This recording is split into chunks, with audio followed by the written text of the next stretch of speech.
කතරගම ගෙදරටත් නඩුවක් වැටේ. කතරගම ගෙයක් තියෙනවා. වාරි මාර්ග රක්ෂිතයට අයිති. නේද? ගේ හදලා තියෙනවා අයිතිකාරයෙක් නේ. ලයිට් බිලක් එනවා නන්දසේන ගෝඨාභය රාජපක්ෂ. එයාගෙන් අහපුවම කියනවා ගෙයාගේ නෙවෙයි එයාගේ ගේ නෙවෙයි කියලා. ඒක නේ අනුන්ගේ ගෙවල් වලට ලයිට් බිල් ගෙවලද? පරීක්ෂණ යනවා. පාස්කු පහරය පරීක්ෂණ යනවා. ක්‍රිස් ගනුදෙනුව නඩුවක් දැම්ම මම දැක්කා.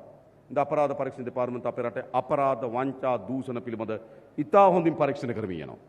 මේ වෙනකොටත් හිටපු ඇමතිවරු 3 දෙනෙක් රිමාන්ඩ්. එක්කෙනෙක් හැංගිලා. කමක් නැහැ හිටපුවා වයි. කවද වෙනකන් ඉන්නද? හිටපු පොලිස්පති රිමාන්ඩ්.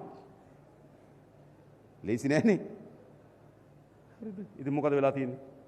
රට බලය තනතුරු ධනය ගැන නොහිතා නීතිය ක්‍රියාත්මක වෙන රටක් හදලා තියෙනවා. කාටත් නීතිය සමාන රටක් හදලා තියෙනවා. එඳා මේ වංචනිකයන් දූෂිතයන් පිළිබඳව නීතිය ඉදිරියේදී තවත් පරීක්ෂණ කරමින් ක්‍රියාත්මක වෙනවා. ඉතා ඉක්මනින් ඕගලට මාස දෙකක් එකමාරක් දෙකක් ඇතුළත ගොඩක් ප්‍රවෘත්ති හැදෙයි. අපේ මාධ්‍ය නාලිකාවලට ගොඩක් ප්‍රවෘත්ති තියෙයි. දැන් තියෙන අර විලාපේ ප්‍රවෘත්තිනේ නේද? හවස 7 ප්‍රවෘත්ති බලනවා අඬනවා. විලාපේ ප්‍රවෘත්ති වෙනුවට රටේ ජනතාව බලාපොරොත්තු වෙන ප්‍රවෘත්ති වාර්තා වෙන්න පටන් ගන්නවා.